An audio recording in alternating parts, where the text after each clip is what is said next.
attention and listen. Think it's too cold to go outside in these lights. With psychological projection, avoidance and deflection, borderline, oh my, oh my. The Machiavellian plays games.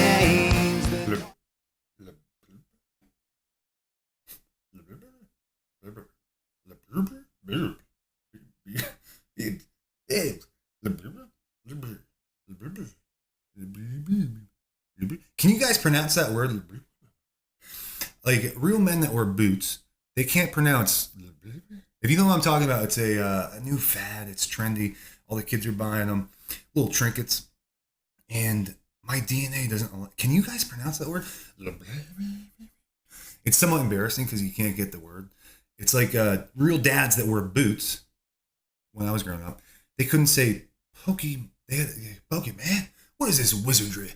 What is this wizardry, Pokemon? Electrobuzz. I caught an Electrobuzz last night.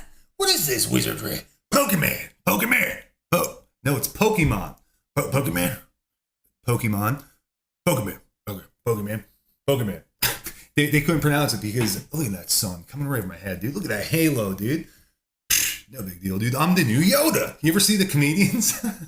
Nowadays, if they blow up, right? Comedians can blow up overnight. And, we'll leave it, dude. That's pretty cool. Comedians can literally, blow up overnight and then they become all philosophical. Why? Shut up. There's two types of men, really. The Yodas of the world. They usually wear loafers. They're not boot kind of guy.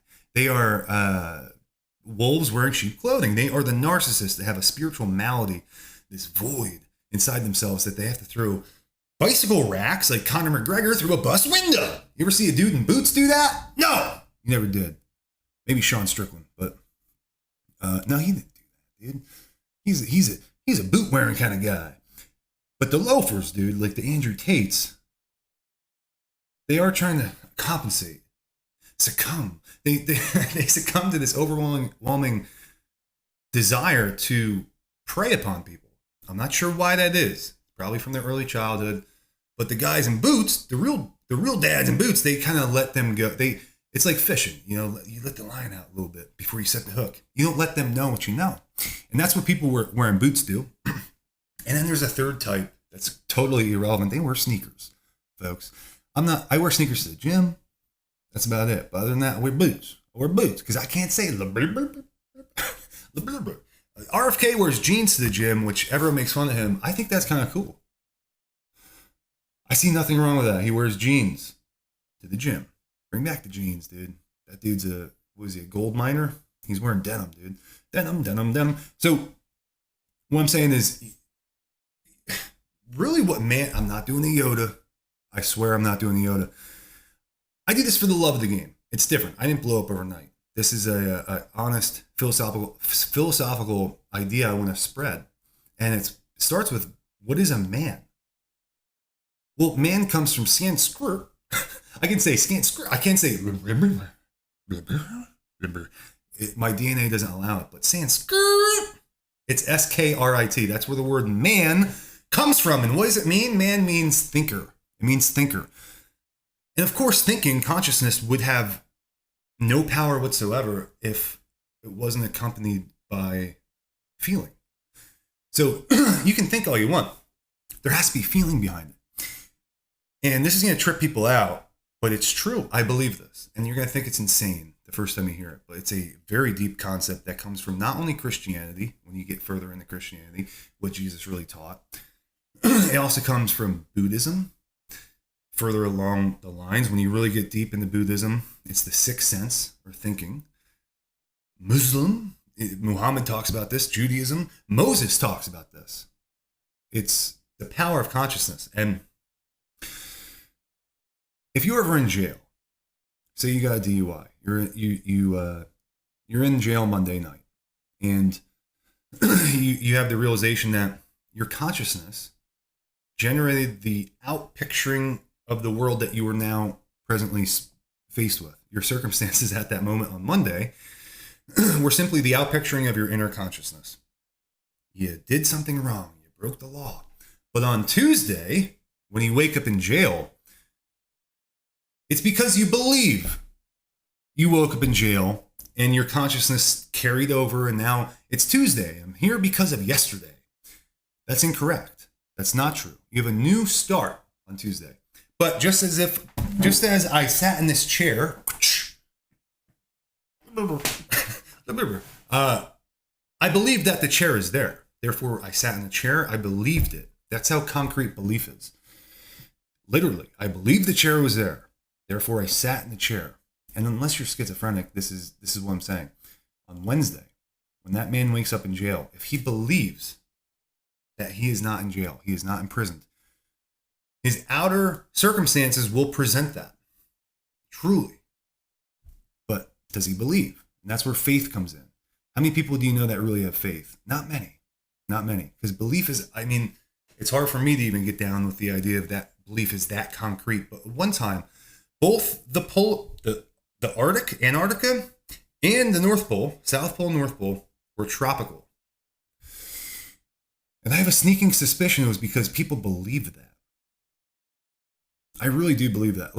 We can make this world heaven if we all get our acts together and we all believe that's possible. But there's an attack on belief. There's an attack on consciousness itself. There's a reason why consciousness is not talked about as nearly as much as it should be. It's powerful. It's at the end of every major religion.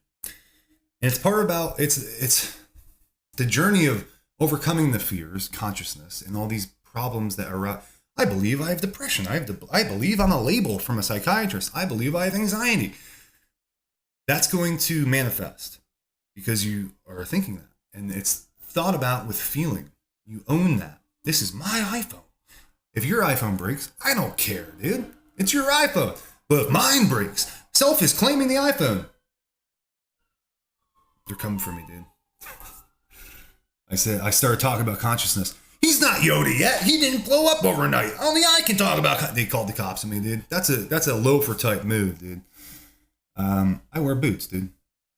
No big deal. I can't even pronounce it, dude. What is this? Montreal. I don't speak Canadian. With blurry franc. C'est la vie. I bet the Frenchies can say it. I bet the kids can say it that wear sneakers that light up, you know. I wear boots. I can't say that word. Loafers can. But they're trying to get you. They're trying to get you to buy them. Something weird. So, the part of being a man that's interesting to me is throwing all that away. My first very weird, tiny humiliation, so to speak, started in 5th grade. And it was me going, if I had to use the bathroom, I would be all nervous. Are people going to look at me when I go to the bathroom? Oh, no. Oh, what are they going to think? What are they going to think of me? I'm going to the bathroom. So it was until I was 23 that I kind of threw that away. I had the confidence of a man to go to the bathroom without worrying about what people would say. That took a while. It took until I was 23. That's barely a man, right? And then there's another one that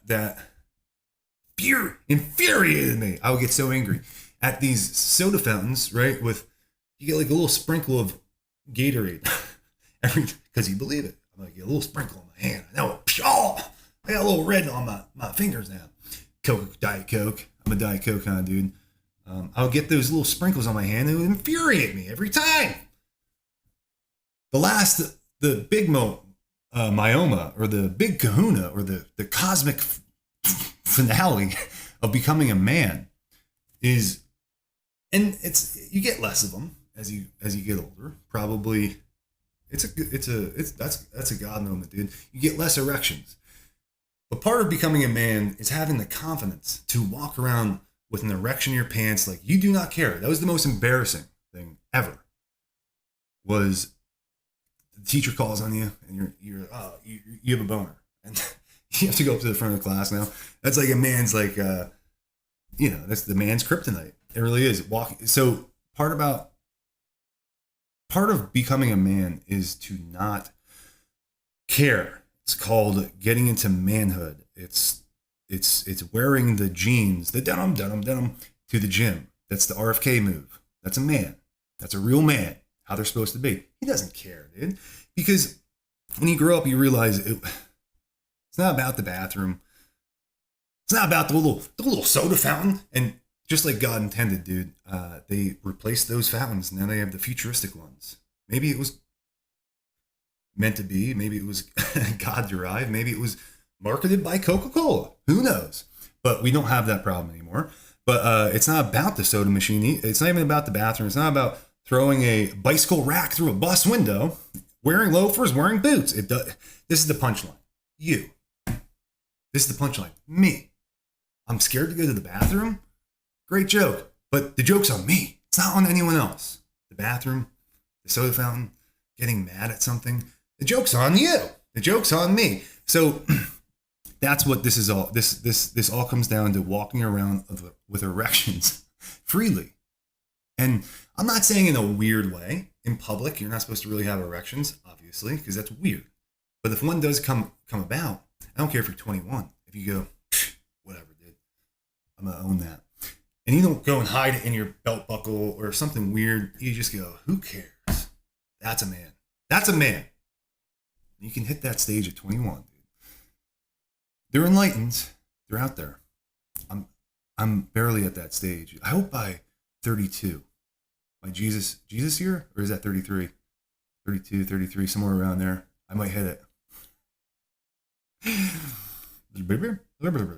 I hope you guys understand what I'm saying here, because this is gold. It really is. This is a philosophical. This is the Yoda moment, dude. This is the most confident man in the world. We're talking about the most confident man in the world here. That's what we're really saying. If you can walk freely in public with an erection, that's all, dude. That's all. You mastered the universe. You have gained God consciousness. You are not the punchline anymore. You are making the world your punchline. And with that, have a great night. Good night. Remember?